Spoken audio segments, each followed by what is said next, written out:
Well, good afternoon, everyone. Good afternoon.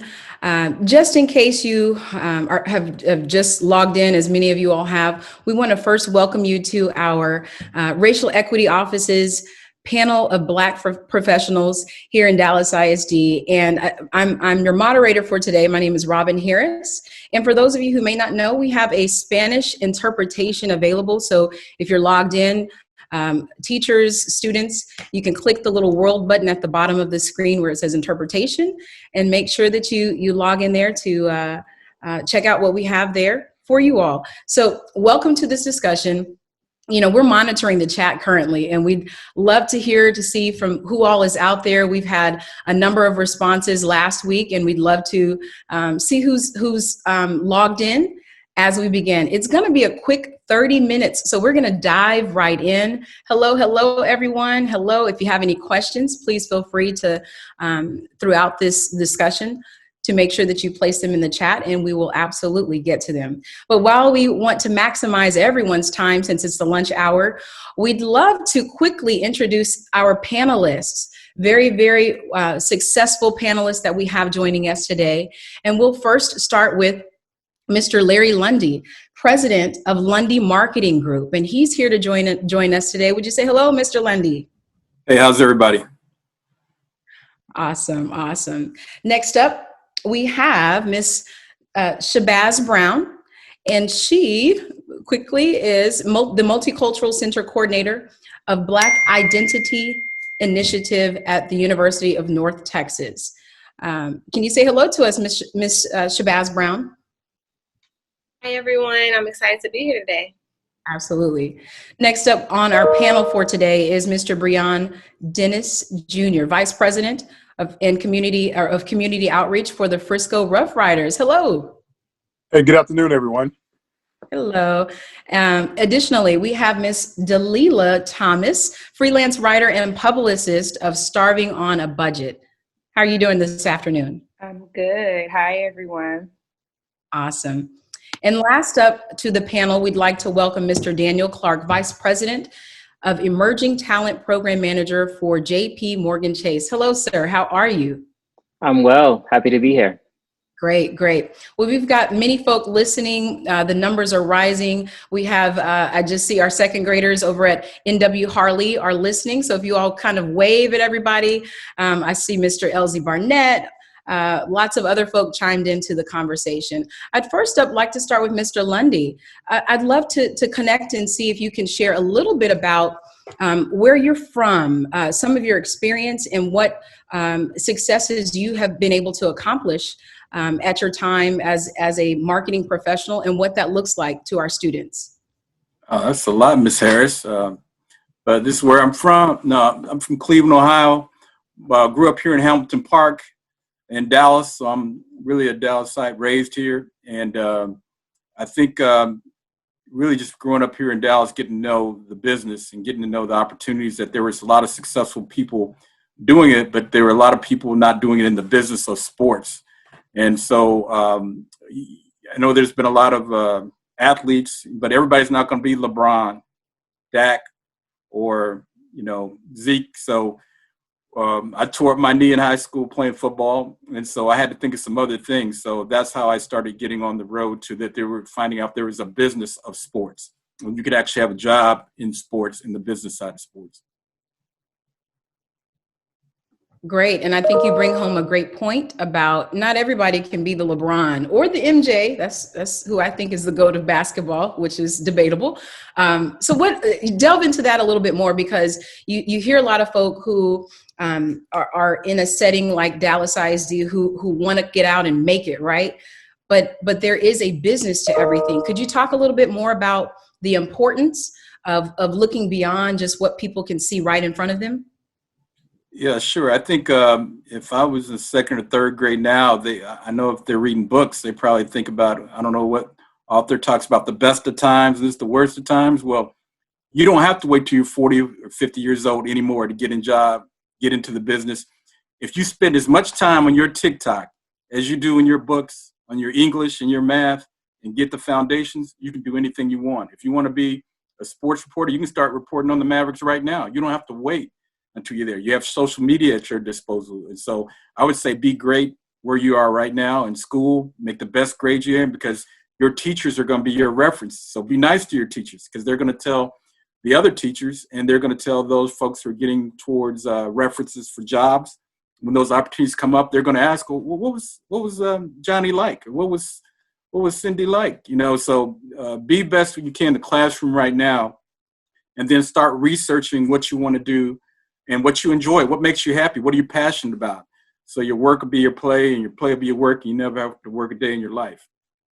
Awesome. Really great tips. A lot of folk in the chat are agreeing as well. Let's shift over to Ms. Shabazz Brown, who is the Multicultural Center Coordinator of Black Identity Initiative at the University of North Texas. Welcome again. Tell us a little bit quickly about your background. And I see that you're very active at the University of North Texas. Absolutely. Thank you for that question. So I am from Mississippi, born and raised. I was actually raised in a predominantly Black town, which is kind of funny because when I moved to Texas, a lot of people are like, wait, there are predominantly Black towns in Mississippi? There are. So I was raised around, honestly, nothing but Black people my entire life until I was probably somewhere around high school. And I moved to a school that was a little bit more diverse. But then I went to a predominantly white institution, which was Mississippi State University. And we'll talk a little bit about career path, but I'll just have you all know that I changed my major 3 times while I was at Mississippi State University. I'll get into the weeds of how and why, but I'm a first-generation college student, first person in my family to go to college, so I knew nothing about college when I got there. But then I went on to come here to UNT, got my master's in educational psychology, very blessed for that opportunity, and I got involved in research, and I got involved in a lot of student organizations while I was in college, and some of those organizations I was involved in led me to the career path that I'm on right now. Fun fact, this is actually my first full-time position I've been in since I've been out of college. So I'll talk a little bit more about that, but in my current position, I'm very excited that I get to serve underrepresented first-generation college students, our DACA students that come on campus. A lot of students don't know that they have us as a resource in the Multicultural Center, but we are here to provide those resources, to provide that mentorship for students, to help them find their tribe. Students come to campus, they're lonely, especially right now, it's COVID. Students are isolated. So in my position, I'm very excited that I get to help students find that. I advise our Black Student Union organization. I advise our Professional Women's Council because a lot of students are also looking for jobs. That's why you're coming to college, right?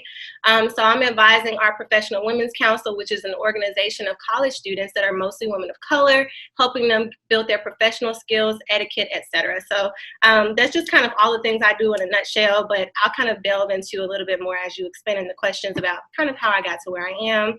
And yeah. Thank you. Thank you for that. And she touched on some really awesome things about making sure you are connected with some of the right groups or some of the groups that may cater to some of your needs as students, especially if you decide to go the collegiate path, right? So next up, I'd like to bring Mr. Brianne Dennis, to the conversation. And, it says here quickly that Mr. Dennis served as the Texas Rangers Senior Director of Baseball Programs and then as the Assistant Vice President of Community Outreach. And now he's actually working for the Frisco Rough Riders. So welcome again. Could you tell us a little bit about your background and maybe just share some quick nuggets with our students in terms of how they may be able to reach their ultimate goal and passions in life? Will do. Well, once again, thank you so much. My name is Brianne Dennis. Was born and raised in Shreveport, Louisiana. Some people call it East Texas. It's only 3 hours from Dallas, Fort Worth. So that is home for me. Unlike most folks, my story is simple. I was a teenage father, and I wound up being a father of 2 girls. One is 23, the other one is 19. Wasn't always a big fan of the school, but I can tell you right now, my favorite person in the world was a cafeteria worker and a school bus driver. So I think about how important they are. And I can always tell people all the time, be good to everybody. So when you think about the teachers, make sure your teachers support your dreams. And I'll say this for the adults who are watching this. Don't be scared to dream yourself. Just because you're teaching right now, there's so many other things you may want to do. So sometimes as an adult, we need that encouragement as well to continue to fulfill our dreams. So I've been here in North Texas for 21 years, working for the Frisco Rough Riders. And the biggest thing I can say is believe in yourself, because if you don't believe in yourself, who will? So that's my biggest takeaway for you. And coming off of mute, I think you said one thing that I wrote down: be good to everyone. I kind of want you to delve into that, because you talked about the cafeteria worker and the bus driver. Everyone has their part within this educational system to be able to help students who are listening to reach their ultimate goals and successes in life, right? Could you just start there and kind of expound a little bit more on what you mean by be good to everyone? Well, when you watch the news and you see the school workers that are putting together the lunches to make sure that these kids have food during the summer and during spring break and just during the holidays, I think about what my mom did for me. She was a working mom, father was a working man, and you just don't realize how many people behind the scenes play a part in for you to get to where you're at. So many times when you see television, you always hear, my mom is my biggest support system. I tell people are my biggest support system, because when I think about the crossing guard who's sitting outside and it's 30-some degrees to make sure I got across the street, had he or she had a bad day, I could have been hit by a car. I think about the bus driver who cut the heater on inside the bus, so that yellow Mercedes, as my mom would call it, was warm when I got on the bus as well. And I think about my career being in Texas, and I've been nice to everybody. I'm being a, quote, security guard to a vice president of a minor league baseball team. So when you treat people well, it actually rubs off in a lot of ways that you don't realize. But going old school, just say thank you to people. You'll be surprised. When you say thank you, that cafeteria worker may give you an extra juice. That teacher may actually give you an extra pencil if you're like me and you broke it playing pencil whack or something like that. But just be nice to Absolutely. And kind of touching on that. Thank you. Sorry, I didn't mean to cut you off.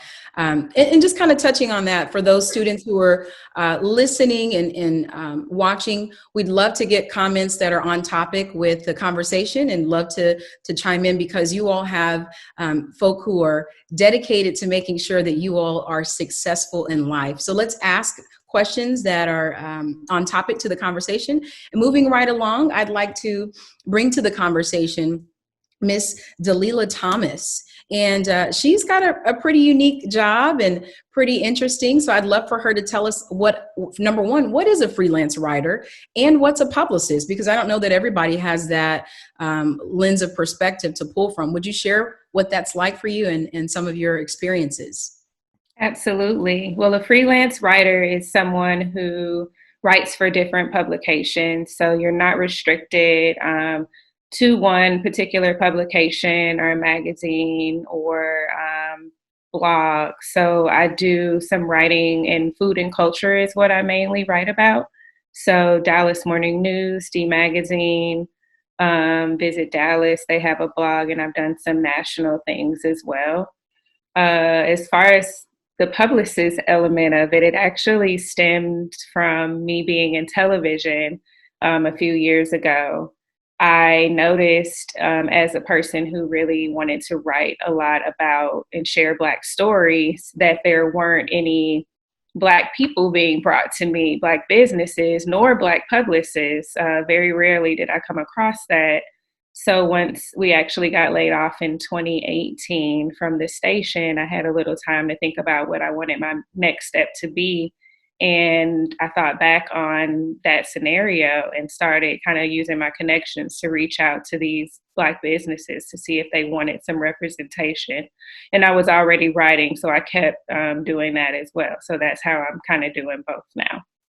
So what I'm hearing is that you saw a need to be able to have more representation in the line of work that you are exposed to each day. Could you maybe simplify that? I'm maybe a little too high, but would you simplify it and tell us a little bit about why you think representation matters?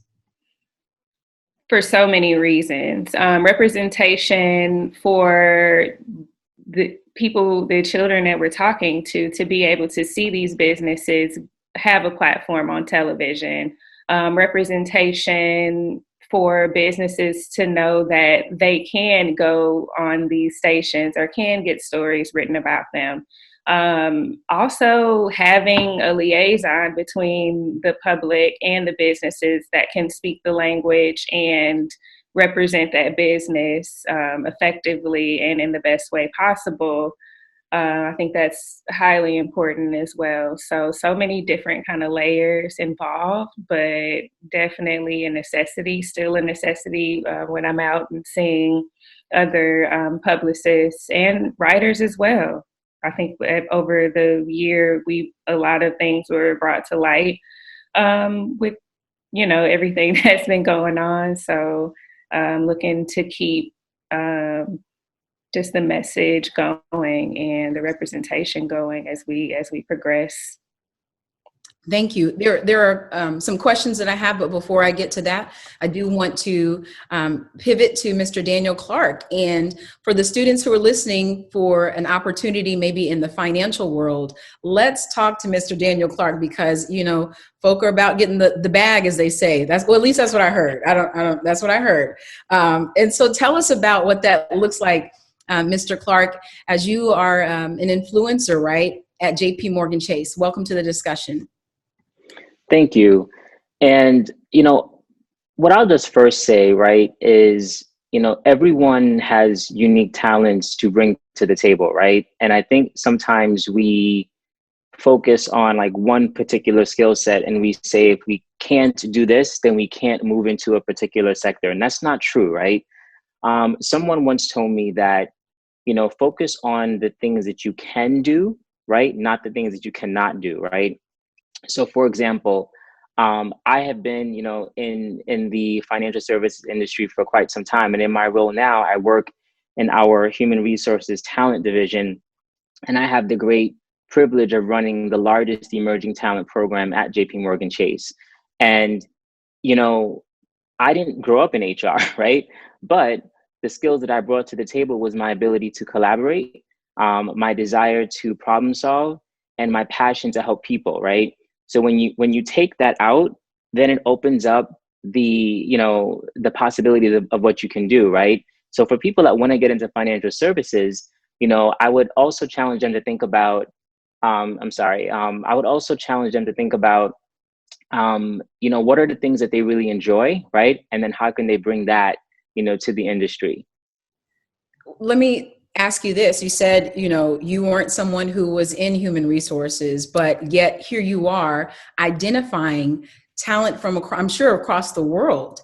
And so what prepared you? What was something that prepared you most to get you ready for this super global position? I may be, piping, up a little bit, but I think it's worth that conversation. So many of our students can know you too can dream this way and not be limited to just one piece, whether your degree says this, but your passion is another piece. Could you speak a little bit more about that? Yeah, absolutely. And just to take a step back, right? So the emerging talent programs function that I'm a part of, we look at talent from a broad, variety of avenues, right? So we look at partnerships with nonprofit organizations, right? HBCUs, apprenticeship programs, and we think about how to incorporate that into the broader Jpmorgan Chase strategy. And I actually grew up in our consumer business, right? So my last role before I had this one, I was a branch manager in New York. So I just moved to Texas a little over a year ago and was doing great there. But at the same time, I raised my hand to get involved in other diversity initiatives and got my name out there, right? And started to tap into the things that I was passionate about. And before you know it, people were asking me, well, have you thought about this role? I think you'd be great in this, opportunity, So, it was by me raising my hand and getting involved in things that I was passionate about, which ultimately opened the doors for me to be considered for this opportunity. Awesome. I'm actually, there's a question. First, I want to give a shout out to, I did see Erica Baylor from Molina High School and her class is listening. Hello. Thank you so much for tuning in. We see you along with all of our other folk who are logged in. And again, you're listening to various panelists speaking from just the perspective of what it's like to be a Black professional and some of their lessons learned in their various and respective roles. There was a question that, let's see, it says, Mr. Coach Burnett says, do you feel Black leaders have an obligation to help other African Americans? And is there a point at which that obligation ends and one can pursue his or her own professional ambitions? So maybe we start with Mr. Dennis. You're right in front of me right now. So would you start with that, and then we can kind of hear from others? Oh, I think you're on mute. Rookie mistake. So my take on that is simple. I think what I said in my first answer, I think it's people. I think some of the hardest people to reach are people who look like you, and Black people are hard on Black people. And I think a lot of times once we secure the bag, sometimes we forget to pass the bag on so someone else can get theirs. But I simply say to you, Coach, that if you're in a position to be able to inspire, do that, but do it because you want to do it, not because you expect anything in return. If you respect anything in return from folks, that's when they kind of let you down. But I can tell you, being on this earth for 43 years, there's a lot of people who look like me who have helped me along the way, but there's been a heck of a lot of people who don't look like me. So right now it's trendy because of what we have in our society. But if you are true to who you are, if you're Black, be good to that. That's an awesome point, because at the end of the day, it sounds like you're saying everybody can eat off the same plate. You know, we don't all have to get full from the same plate. And, you know, once you do secure the bag, go ahead and see if someone else is able to eat off of that or out of that as well. Shabazz, I'd be interested to hear your perspective from the collegiate level in dealing with various multicultural or students of multicultural and ethnicities across your platform. The question, I'll read it to you again. Do you feel Black leaders have an obligation to help other African Americans? And is there a point at which that obligation ends and one can pursue his or her professional ambitions? What do you say to that, Shabazz? I would say actually, yes. Okay, I think there's levels though. I'm not saying like, okay, I'm gonna pour and give everything, but I think when I think about my ancestors felt the obligation to pour into our community. And so if they hadn't done that, then I wouldn't be here today. In fact, I wouldn't even been able to go to the school that I went to, because the school that I went to was not meant for me to be there, because it was made without people like me in mind, in fact. So I think there's levels to it. I'm not saying like, absolutely, like as soon as I get into this position, like I have to do this or otherwise I'm going to be like punished, you know what I'm saying? But I think that, you know, when I think of the bigger issue here of the systemic aspect, when I think of the disparities that are impacting people of color, I think for me personally, pouring into my community is what's going to help us all get better, right? I think of it about a place of servant leadership. The point of, what was the second portion? I have since lost it because there are a number of others coming on. Let me see if I can find it. I think it was something like, what point do you stop, or something like that? At what point could you look at a different profession or career path or things of that nature? And then I've got some other pieces, so I'm gonna. Yeah. So when I think of it, you know, at one point do you stop? I think giving, kind of like Mr. Dennis said, giving is continual. I mean, you know, it's like a cyclical nature. You know, when we think of leadership, you know, I think of it from a servant leadership aspect. When I think of the people who came before me, it was always from a servant's heart. So I think that's always going to be continual, but giving doesn't always have to look like financial. Often we think of, I'm helping you and it's financial, or I'm helping you and I'm putting you on. When I'm supporting my students, that might look like me giving or pouring into you by me just giving you basic advice about the situation, you know? So I think we also have to change the way we look at giving. Sometimes it could be financial. Sometimes it might be advice. Sometimes it might be, I don't know, but I'm pointing you to the direction. I'm putting you on someone who does know, you know, giving you the resource. I'm going to put a pin in that real quick because I do have, I wanted to get to Mr. Lundy and then go back in Ms. Thomas as well. There is a question though that I see a couple of times. Samuel, I see your question. Give us one moment. It was for Mr. Dennis. When he comes back on, I'll ask it. But it will, matter of fact, let's go with Mr. Lundy and then we'll circle back to Mr. Dennis. The question is fitting for everybody. What was your biggest challenge what is or was the biggest challenge that you have faced in your professional career is what I believe they're asking. And so we'll start with Mr. Lundy, but the question was specific to Mr. Dennis. Okay, and I do want to just kind of follow up with Ms. Brown on that. I think in your role, wherever you are, you should be excellent where you are, because the world is just not all Black. You have to work with everybody. So by being excellent where you are, you can then start other organizations like I've done with Mr. Dennis in terms of Black sports professionals, and you create opportunities that you've done, like at Jpmorgan Chase, where Mr. Clark has done. You have an opportunity to do that, but your number one obligation is to yourself and to your family to be the best you can be. And I do want to say, I'm seeing some of those in the chat, and some of those are very impressive. And the others, your teachers are looking at it too. And they're seeing who's been really positive and progressive. And that could mean a difference in your trajectory of your classroom. Because if they're saying, you're doing and interested in the conversation, they may pay more attention and try to help you with that. So part of that, getting back to your question, one of my biggest challenges was, number one, leaving Disney and then starting a company. And after 9/11, many of you may not be born when 9/11 happened, but it was kind of like now in the pandemic. Business slowed down, things changed. And so leaving a company to start a business during 9/11 was not necessarily the biggest thing, but when you have to create the 1st and 15th and you have to start business during that time, there is amount of pressure, amount of, significant challenges, and you have to have a lot of faith involved in what you're doing. So be great where you are right now, because that foundation is going to lead you to your success in the future. Thank you. And Ms. Thomas, I haven't forgotten about you. I'm going to circle back. Let's start with this. And it was directed to Ms. Brown, but I'd love to bring in Ms. Thomas. The question is, what advice can you give for us following your dream, and what is the best way to do so? So what advice can you give us following our dream, and what is the best way to accomplish that? Once you know what it is that you want to do, especially at a young age, I would say reach out to people that are already doing it. See how they got where they are. Shadow them. Internships are huge.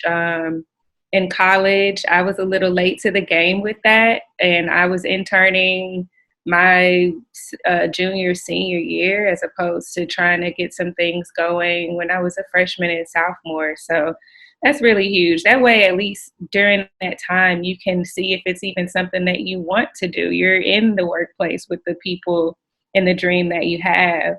Also, believe in yourself. That's something it sounds cliche, but even as an adult, it can be hard some days, and you really have to, especially if you're working for yourself, you have to believe in what you're doing every day. You have to get up every day, and you have to keep going. That's one of the biggest things that kind of separates you from other people. You can really be on the brink of something huge. And if you stop, you don't make it. I think there's kind of like an image or something where someone's kind of beating on a wall, or is one click away breaking the wall down. I don't know what that is. I just see that in my head, but that's so true. Just keep believing in yourself. Be consistent. We're up against our time. Okay. I want to respectfully just kind of pause there. Yes. I do have one in our last few seconds that we have. Thank you so much for everybody who's chimed in and asked various questions. We're trying to get to as many of them. If I can just yield for maybe another minute or so, we will get you all out of here quickly. But someone asked about, you mentioned this, but someone asked specifically, Mr. Clark, what kind of internship opportunities are there at Jpmorgan Chase, or where can you direct students to look at internship opportunities as well? Yep. Happy to answer that. So if you go to our career site, you have one section for professional, like for experienced professionals, and then you have another one for students. When you click on students, you'll see all of our campus programs. You'll see our summer internship programs. All of that information is there. And, the applications open up pretty early, right? Like kind of like a year in advance, or sometimes two, based on graduation from college. Another way though is through like the work that I do. So specifically, I oversee the firm's partnership with the Year Up organization. So Year Up is a nonprofit group that helps young adults get connected to internship opportunities. So, within that program, I bring on 200 to 240 interns every 6 months across 18 cities. So that's my national remit. And then the other way, is I also manage our partnership with Paul Quinn College, in their corporate work program. So I would say two ways, right? One is to go to the website and filter to students, but then also think about some of the other nonprofit organizations that have partnerships with us. And that's another way to get internships at the firm. Absolutely. And we will leave it there because the conversation obviously can go on and on and on. We want to first thank every one of our panelists for joining this really robust but quick conversation. Thank you, students, for tuning in and listening. We will actually be back next week, same time, during the month of February, and talking with another group of Black professionals. And we hope that you have found this conversation intriguing, interesting, and very much engaging. We also want to, I did see a comment, again, shake those haters off. You all have the ability to reach your dreams, your goals, and all of your heart's desires. So on behalf of Larry Lundy, Shabazz Brown, Brianne Dennis, Dalila Thomas, and Daniel Clark, I am your moderator, Robin Harris. Thank you so much for joining us. We will see you next week.